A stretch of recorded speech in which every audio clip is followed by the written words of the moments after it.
Movie updates కి స్వాగతం సుస్వాగతం. ముందుగా మన ఫస్ట్ అప్డేట్ చూసుకుంటే నిన్న రిలీజ్ అయిన పుష్ప 2 ట్రైలర్ అయితే కొంతమందికి నచ్చింది, కొంతమందికి నచ్చలేదు. కొంతమంది బీజిఎం బాగోలేదు అన్నారు, కొంతమంది బీజిఎం బాగుందన్నారు. సో ఇదంతా పక్కన పెడితే పుష్ప 2 ట్రైలర్ లో ఒక విషయం మటుకు చాలా మందికి అర్థం అవ్వలేదు. అదేంటంటే ట్రైలర్ లో మీరు బాగా గమనిస్తే ఒక అరగుండు వ్యక్తి అయితే మీకు కనిపించారు. అది బన్వర్ సింగ్ షెకావత్ లేకపోతే అల్లు అర్జున్ అనే కన్ఫ్యూజన్ అయితే చాలా మందికి ఉంది. అండ్ ఆ ట్రైలర్ లో అరగుండు వ్యక్తి లుక్ కూడా చాలా డిఫరెంట్ గా ఉంది. ఎందుకంటే అరగుండు మెడలో చెప్పుల దండ ఇదంతా కూడా చాలా డిఫరెంట్ గా అనిపించింది అనమాట. సో అది ఎవరు అనేది అయితే చాలా మందికి అయితే క్లారిటీ లేదు. సో యాక్చువల్ గా ఇతను ఎవరంటే ఇతని పేరు తారక్ పొన్నప్ప. స్వతహాగా ఇతనైతే కన్నడ నటుడు. ఇతను ఇంతకు ముందు మన కేజీఎఫ్ సినిమాలో కూడా యాక్ట్ చేశాడు అనమాట. అంతెందుకు ఇంతకు ముందు కూడా దేవరా మూవీలో విలన్ అయిన సైఫ్ అలీ ఖాన్ కొడుకుగా కూడా యాక్ట్ చేశాడు. సో ఇప్పుడైతే ఇతను పుష్ప 2 మూవీలో అయితే ఒక ఇంపార్టెంట్ రోల్ అయితే ప్లే చేస్తున్నాడు అనమాట. సో అతని క్యారెక్టర్ తో మూవీ టర్న్ అయ్యే ట్విస్ట్ అయితే ఉంటుందట. సో ఇది అరగుండు వ్యక్తికి సంబంధించిన అప్డేట్ అనమాట. ఇక మన సెకండ్ అప్డేట్ చూసుకుంటే మహేష్ బాబు రాజమౌళి గారికి సంబంధించిన సినిమా తాలూకు అప్డేట్. ఇంతకీ అప్డేట్ ఏంటో అనుకుంటున్నారా? మన ఎస్ఎస్ రాజమౌళి గారు చాలా సినిమాల్లో అయితే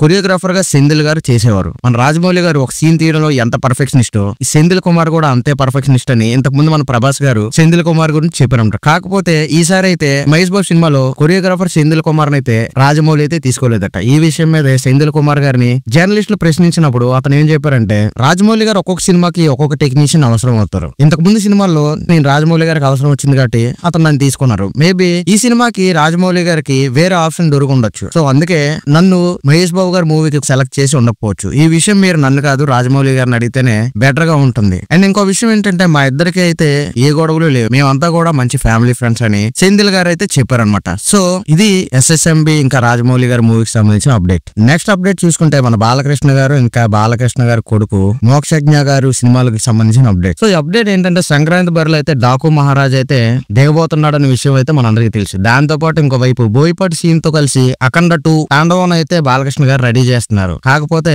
వీటితో పాటు తన కొడుకు మోక్షజ్ఞ కూడా బరిలోకి అయితే రాబోతున్నారు. అంటే ఇంకేం లేదండి, మోక్షజ్ఞ ఇంకా ప్రశాంత్ వర్మ కాంబినేషన్ లో అయితే ఒక సోషియల్ ఫ్యాంటసీ మూవీ అయితే వచ్చే నెల నుంచే రెగ్యులర్ షూటింగ్ అయితే జరగబోతుంది. సో దీనికోసం అయితే ప్రశాంత్ వర్మ హైదరాబాద్ దగ్గరలో ఉన్న లొకేషన్స్ ని కూడా కొన్ని సెట్స్ అయితే రెడీ చేస్తున్నట్టు అయితే మనకు ఇన్ఫర్మేషన్ ఉంది. సో ఈ రెండు సినిమాలు కూడా అంటే మనకు అఖండ 2 అండ్ ఇంకా ఈ మోక్షజ్ఞ ఇంకా ప్రశాంత్ వర్మ కాంబినేషన్ లో వస్తున్న సినిమాలు ఏవైతే ఉన్నాయో ఈ రెండు కూడా ఆధ్యాత్మిక అంశాలతో అయితే ముడిపడి ఉన్న ఒక బలమైన కథలు అనమాట. సో ఈ రెండు మూవీస్ కూడా ఒకేసారి పట్టలెక్కుతుండడంతో బాలయ్య గారి అభిమానులు అయితే ఉత్సాహం రెట్టింపైందని చెప్పొచ్చు. సో ఇది బాలకృష్ణ గారు ఇంకా మోక్షజ్ఞ గారి సినిమాలకు సంబంధించిన అప్డేట్. సో మన నెక్స్ట్ అప్డేట్ చూసుకుంటే పుష్ప 2 కి సంబంధించిన అప్డేట్. సో యాక్చువల్లీ పుష్ప 2 అయితే టోటల్ గా 1000 కోట్ల ప్రీ రిలీజ్ బిజినెస్ అయితే దాటిపోయింది అనమాట. సో ఇందులో మనం చూసుకుంటే 640 కోట్లు అయితే థియేట్రికల్ రైట్స్ కింద, ఇంకా డిజిటల్ రైట్స్ కింద 275 కోట్లు, మ్యూజికల్ రైట్స్ కింద 65 కోట్లు, శాటిలైట్ రైట్స్ కింద 85 కోట్లు, టోటల్ గా ఇదంతా కలుపుకుంటే 1065 కోట్లు అయితే పుష్ప 2 ప్రీ రిలీజ్ బిజినెస్ చేసుకుని ఒక రికార్డ్ అయితే క్రియేట్ చేసింది. అలాగే ఈ మూవీ అయితే వరల్డ్ వైడ్ గా 11,500 థియేటర్స్ లో రిలీజ్ అవబోతుంది అనమాట. అంతేకాకుండా మీరు చూసుకుంటే ఈ మూవీ ట్రైలర్ అయితే ఇప్పటికే 40 మిలియన్ల వ్యూస్ అయితే దాటిపోయింది. ఇంతకు ముందు ఈ రికార్డ్ అయితే మన మహేష్ బాబు గుంటూరు కారం అయితే 38 మిలియన్ల వ్యూస్ తో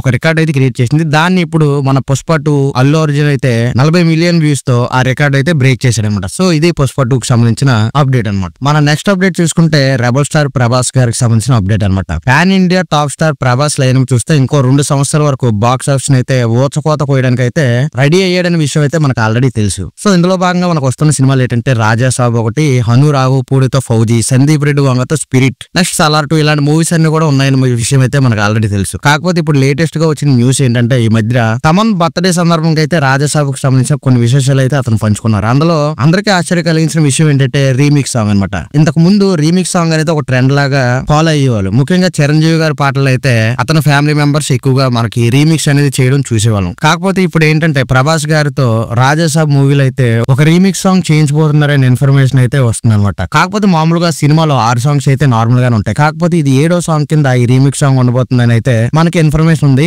అది కూడా అతని పెదనాన్న అయిన కృష్ణరాజు గారి సాంగ్స్ నే ఈ రీమిక్స్ సాంగ్ లో యూజ్ చేయబోతున్నారట. సో చూడాలి ఆ రీమిక్స్ సాంగ్ ఎలా ఉండబోతుందో. సో ఇవి ఫ్రెండ్స్ ఈ రోజు మూవీకి సంబంధించిన అప్డేట్స్. వీడియో నచ్చితే లైక్ చేసి మన ఛానల్ సబ్స్క్రైబ్ చేయండి.